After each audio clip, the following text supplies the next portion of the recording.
Well, thank you very much. And it is just about a year ago, I was here to announce that we opened an antitrust investigation into some of Google's business practices relating to the Android operating system and Google's applications running on Android.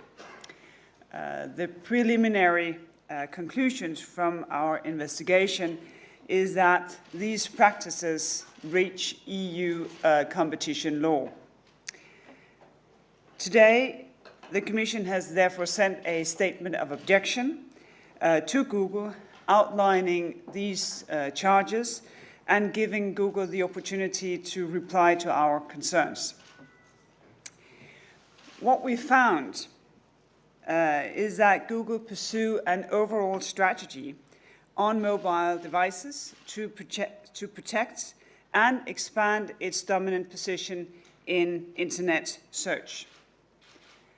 It is doing so by imposing unjustified restrictions and conditions on manufacturers of devices who's running Android mobile operating system, as well as on mobile network operators. The impact of Google's practices is highly relevant for today's users, as over half of Internet traffic takes place on mobile devices, and that share is growing. Smartphones and tablets, they play a key role in our lives. Every day we use them for looking at search, planning travel, shopping online, checking the weather forecast.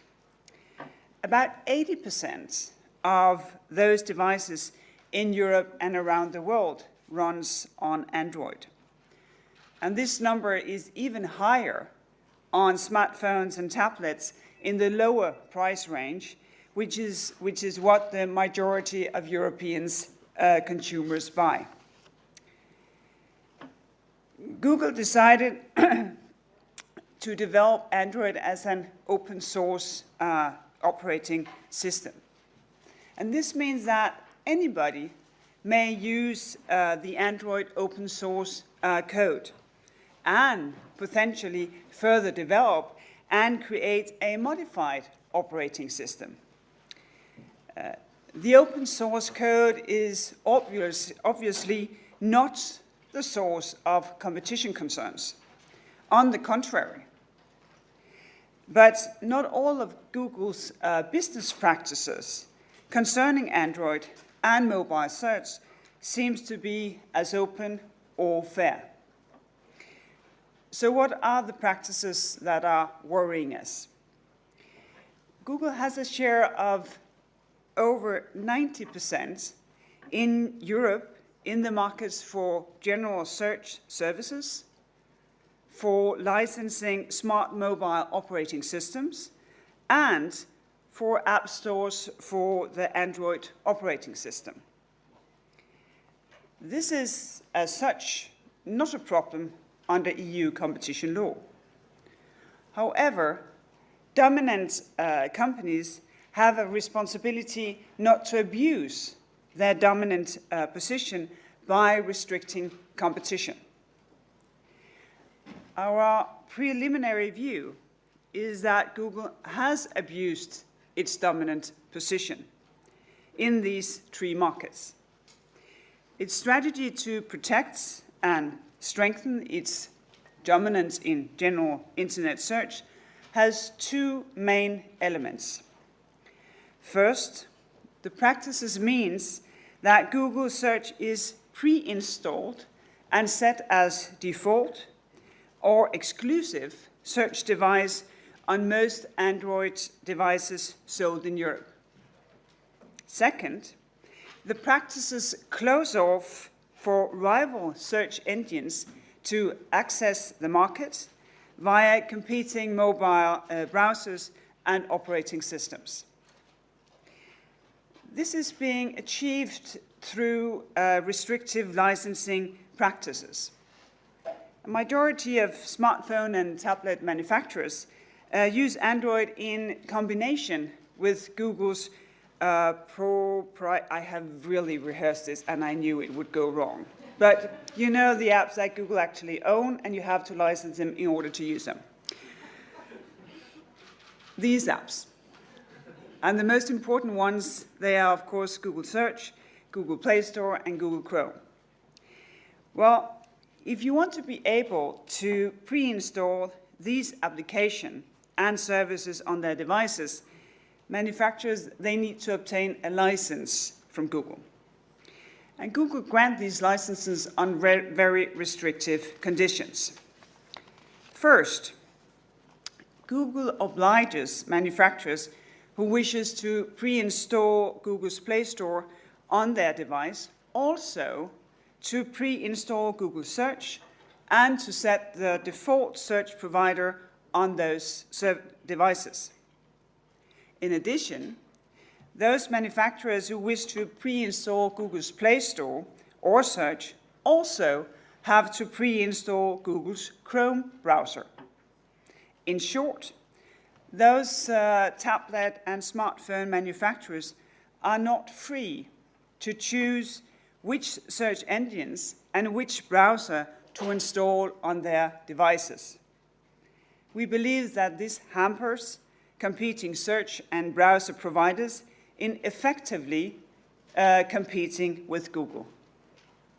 Second, Google prevents manufacturers who wishes to pre-install Google apps on even one of their devices from using modified competing versions of Android on any of their other devices. As I already mentioned, Android has been developed as open source. This makes it possible for everyone who has the talent and the skills, not me, to use the source code and to modify and maybe even create so-called Android forks. We have found evidence that due to Google's behavior, some manufacturers have decided not to use an alternative version of Android that has been developed by a credible competitor. And we have concerns that this hampers the development of rival versions of Android, which could develop into credible platforms for competing apps and services. Third, Google provides financial incentive to manufacturers and mobile network operators on condition that Google Search is pre-installed as the exclusive search provider on their devices. We have found evidence that as a result, device manufacturers and mobile network operators have refrained from pre-installing alternative search services. The effect of these practices of Google's strategy, of implementing this strategy, well, they are not limited to internet search. Based on our investigation, the Commission is concerned that Google's behavior has harmed consumers by stifling competition and restricting innovation also in the wider mobile space.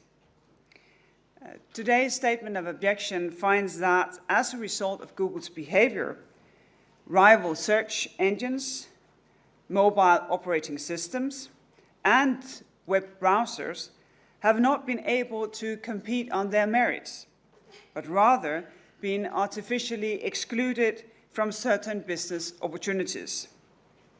This is not good. It is one of my priorities for consumers to enjoy a wide range of mobile and innovative platforms, products, and services. This is, as you know, not the only Commission antitrust investigation into Google. When I was here a year ago, I also told you that we have sent a statement of objection to Google on the company's favorable treatment of its comparison shopping services. This is a separate ongoing case.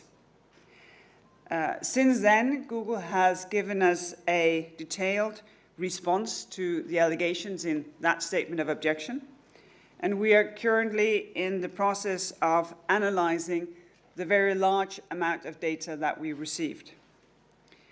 We're working on this as a matter of priority, but we can, of course, not sacrifice quality over speed. We also continue to look at Google's behavior related to or regarding other specialized search, as well as concerns relating to copying of third-party content and advertising. But these investigations are not done yet. If the Commission comes to the conclusion that EU antitrust rules have been breached, companies have to change the way that they do business, and they may face fines. This is necessary to effectively protect European consumers, but of course, it also means that the right of defense of the company concerns must be fully respected. As regards today's case, the Google Android case, the Commission has now set out its preliminary findings in today's statement of objection. To be clear, this is an interim step and not the end of the road. Google now has 12 weeks to respond, and it also has the possibility to request an oral hearing to present its views. I will obviously carefully consider Google's arguments before deciding how to proceed.